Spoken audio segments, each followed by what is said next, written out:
No nii. Palun mulle nüüd üks pilet. Linnuriiki. Siis peaksid minema Vilsandi saarele. Pileti saad sadamast. Linnuriik ongi siis päriselt olemas või? Ma arvasin, et see on mingisugune nali. Vilsandi rahvuspargis elab 247 linnuliiki. Merelindudele meeldib elada lagedatel meresaartel. Seal peatuvad ka rändlinnud. Ma ei ole kunagi käinud üheski päriselt lindudele kuuluvas riigis. Mis sinna võib kaasa võtta?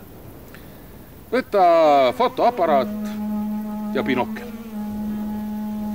Aha. Ja krediitkaardi võid siia hoiule jätta. Seda sul seal tarvis ei lähe. Aha.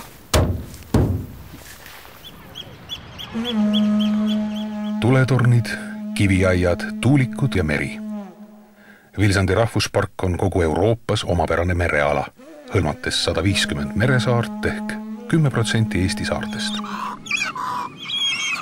Lindudele on Vilsandi peatus, toitumis- ja pesitsuskoht. Siin on kohatud 250 erinevat linnuliiki. Hüljeste jaoks on Vilsandi rahvuspark Euroopa üks olulisemaid lesilaid ja poegimiskohti.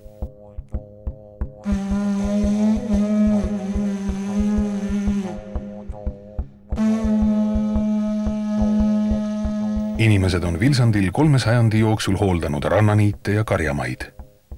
Merest mõjutatud Vilsandi taimestik on liigirikas. Haruldasi taimeliike on siin paarisaja ümber. Vilsandi teaduslikud andmed on selles mõttes väga huvitavad, et siin see mereala kerkib ja loob täiendavalt uusi elupaikasid ja meie suurim väärtus ongi, et need väiksed maalapid, mis on isolatsioonis Läänemeres, on tegelikult äärmiselt rikkad liikide poolest. Bioloogiline mitmekesisus on siin väga suur.